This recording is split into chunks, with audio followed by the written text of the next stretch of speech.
Primera carta a los Corintios, capítulo 8, versículo 4. Acerca de las viandas que se sacrifican a los ídolos, sabemos que un ídolo nada es, y nada lo que se sacrifica a los ídolos, porque solo hay un Dios. Sabemos que un ídolo nada es. Entonces, para nosotros solamente hay un solo Dios. Ya sabemos quién es Dios. Hay un solo Dios. No hay dos, no hay tres, no hay una constelación, no hay un politeísmo, no hay nada de eso. O sea, solamente hay un solo Dios que es monoteísta. Somos monoteístas, creemos que hay un solo Dios. Y no hay una combinación. Dios no es persona para que digan que Dios son tres personas no distintas. No, Dios es un solo Dios y no es diferente ni es distinto, es Dios. No nos metamos en complicaciones politeístas. Para nosotros, sin embargo, dice el apóstol Pablo, solo hay un solo Dios. Entonces, lo que la gente sacrifica a los ídolos, decía Pablo, a los demonios sacrifica y no a Dios. Y no quiero que se hagan participantes en la mesa de los demonios o en la mesa del Señor. Entonces, cuando una gente sería malvado aquel que aparte de que hace la comunión con el Señor, hace la comunión y aparte te presenta los mismos ídolos. Entonces para los fundamentos de los apóstoles es una aberración, es una blasfemia, es una aberración, es una enseñanza contradoctrinal, porque lo hacen con los hechos, están mostrando completamente todo lo contrario de la indicación que dio el apóstol Pablo. No quiero que participen de la mesa del Señor y de la mesa de los demonios.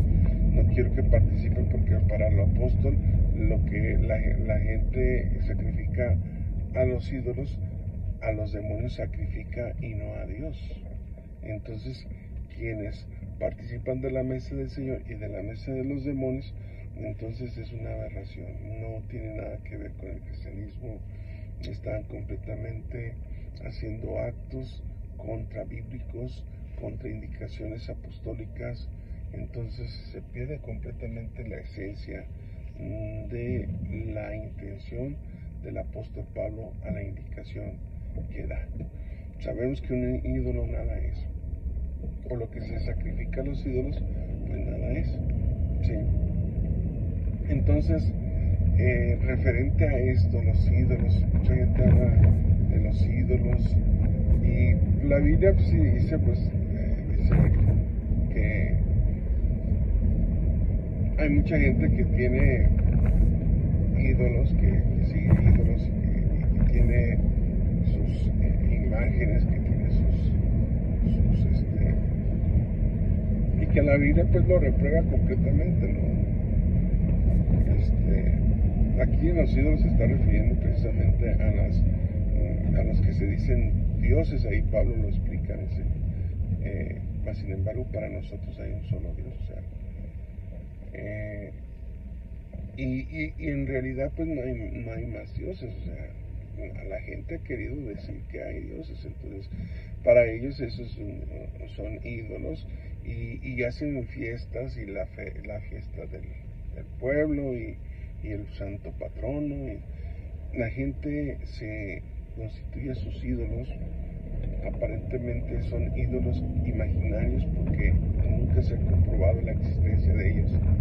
En muchos de los casos ni siquiera en la Biblia están esos nombres de esas personas, ni siquiera anduvieron con Jesús, ni siquiera anduvieron en los tiempos bíblicos, pero por decirlo así, ¿no? Pero en algunos casos pues sí, celebran el nombre de un santo patrono y le ponen el nombre de uno de los apóstoles, ¿no?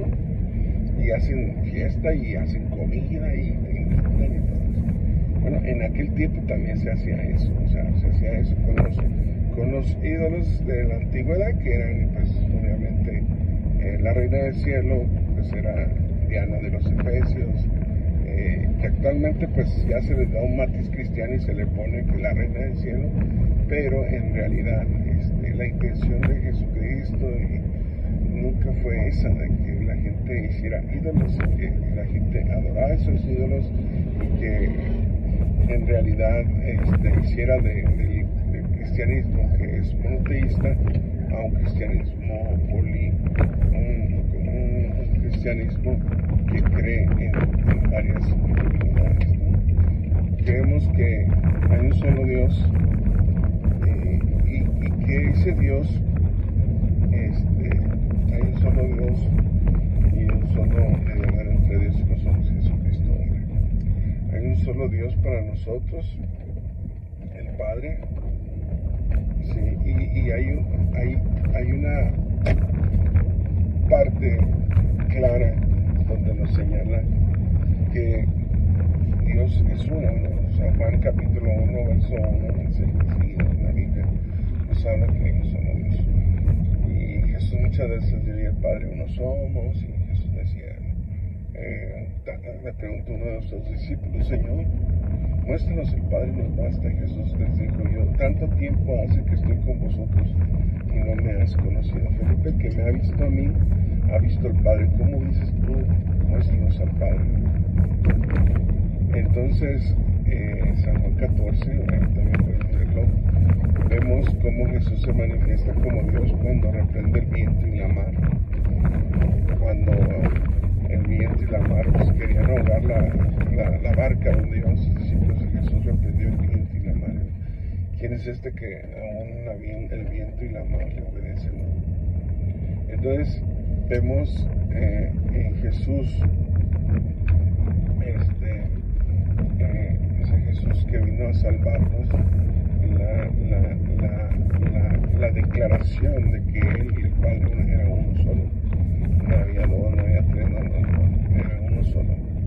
Entonces, San Juan el teólogo, Juan el discípulo amado, el que se recostaba en el pecho de Jesús, es Juan, el discípulo amado, que fue teólogo y que fue que se le dio el libro del Apocalipsis, que hasta escatólogo también.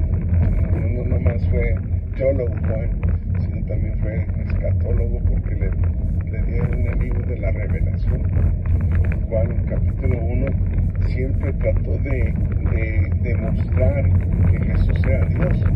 En el principio era el verbo, y el verbo era con Dios, y el verbo era Dios. Sí. Y dice, aquella luz que alumbra a todo venía este mundo. En el mundo estaba, y el mundo por él fue hecho, pero el mundo no le conoció. A los suyos vino, y los suyos no le recibieron. O sea, entonces, ¿de quién estaba hablando? De Jesús. Él vino a los suyos no lo recibieron. Dice que dice que Él hizo al mundo, Él fue el creador del mundo. Y Juan lo conocía perfectamente. ¿Quién era Jesús? ¿Quién era Jesús? Bueno, mucha gente ha tratado de malinterpretar, de malentender, pero bueno, entendemos nosotros que Dios se humanó y tomó un cuerpo humano para hacer un sacrificio y derramar hasta la última gota por nuestros pecados. Él mismo aprendió la obediencia porque era el mismo Dios. Y vimos su gloria como, es decir, un símil, es decir, parecido a como el unigénito Hijo de Dios. O sea, se hizo pasar por el único Hijo de Dios. Cuando dice primogénito, pues está refiriendo a que son muchos, pero el unigénito está refiriendo al único Hijo de Dios. Uno solo. Entonces, bueno, pues hay un solo Dios para nosotros. Para el mundo hay imágenes, hay ídolos, hay inclusive en los negocios ponen un ídolo del Buda, ponen un ídolo de inclusive hasta son símbolos son los que utilizan a veces.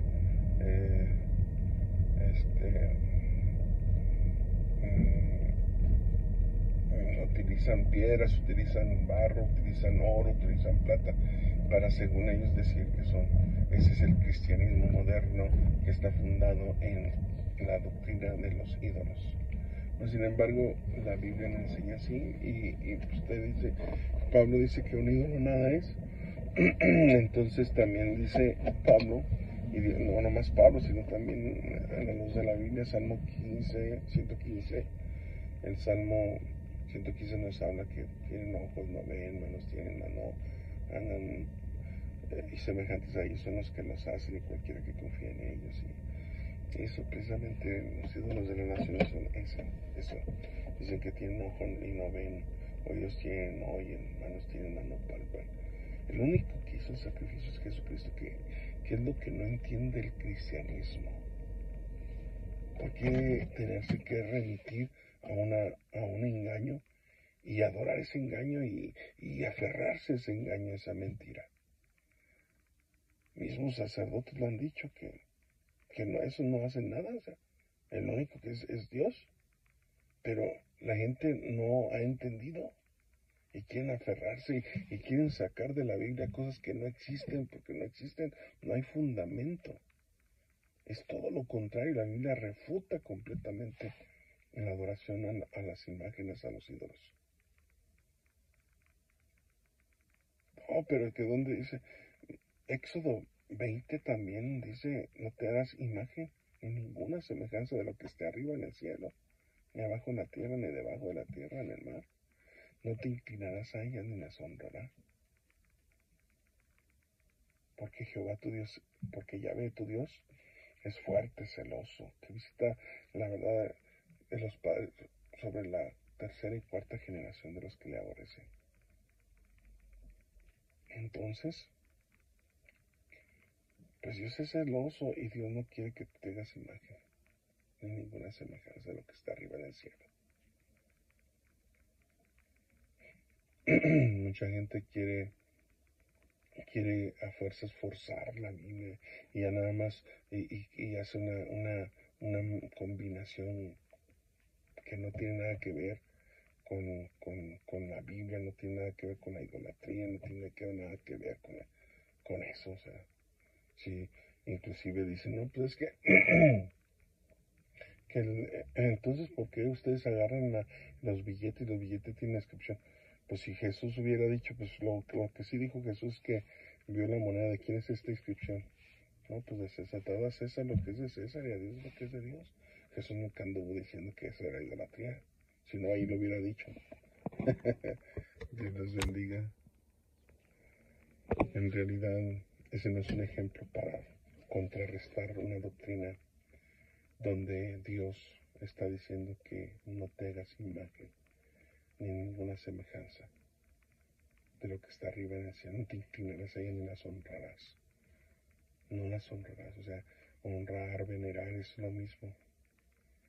Aquellos que prendieron a Pablo, el apóstol, y los azotaron a él y a los que con él estaban, los aceptaron porque ellos decían, no solamente en Éfeso, sino en toda Grecia, Pablo persuade a los hermanos diciendo que no son dioses los que se hacen con las manos, y esta es la esperanza de nuestro negocio venga a fracasar, porque ellos hacían templos de Diana, de los efesios, y daba no poca ganancia a los artífices, y ellos pues querían su negocio. Igual en la iglesia católica quiere su negocio, o sea, por eso quiere aferrarse a eso y quiere enseñar a la gente a aferrarse a algo que doctrinalmente y apostólicamente nunca existió. Imagínense los discípulos adorando ídolos, no imágenes, ni tampoco la iglesia primitiva lo hizo. Eso surge ya después del año 600, 700 después de Cristo, donde empieza la gente a desviarse del cristianismo. Aún en el 600, en el 300, cuando se empieza a hacer el bautismo en el nombre del Padre, del Hijo y del Espíritu Santo, y el primer emperador en hacerlo fue Constantino. Él fue el que hizo el bautismo por aspersión, es decir, poniendo agüita en la cabeza, pero eso no existe bíblicamente. Bíblicamente vemos que el bautismo era por inmersión, es decir, sumergido. Juan el Bautista y el pueblo acudía a Juan para ser bautizados por él en el Jordán, para ser sumergidos. Eso significa bautismo, viene de la palabra bapto, que significa sumergir en el Jordán. Bueno, pues a la luz de la historia, pues vemos que el pueblo evangélico nunca cristiano, pues hablando de la iglesia primitiva, verdadera, que viene y que no nace en Roma, en Roma no nace el cristianismo, nace el cristianismo en el lugar donde Jesús nació, allá en Israel. Y en Antioquía es en el primer lugar donde se le nombra cristianos por primera vez. Entonces hay que estudiar.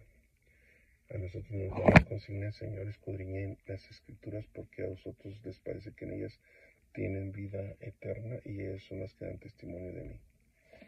Entonces tendremos que escudriñar, es decir, preocuparnos por saber las cosas del reino, no permitir que otros dirijan nuestras vidas con respecto a la eternidad, dónde vamos a parar o dónde vamos a llegar en la eternidad. Tenemos que darnos cuenta por nuestro propio criterio, por nuestra propia búsqueda constante de la verdad, por ese esfuerzo. No estamos permitiendo que otros hagan el esfuerzo por nosotros. Nosotros tenemos que hacer el esfuerzo de la lectura, de escudriñar, porque esa es la enseñanza de Jesús. Dios les bendiga y Dios les guarde. Escudriñar las escrituras significa que tengamos la oportunidad, el tiempo, que dediquemos el tiempo, que nos preocupemos, que nos interesemos por las cosas del reino. Que Dios les bendiga.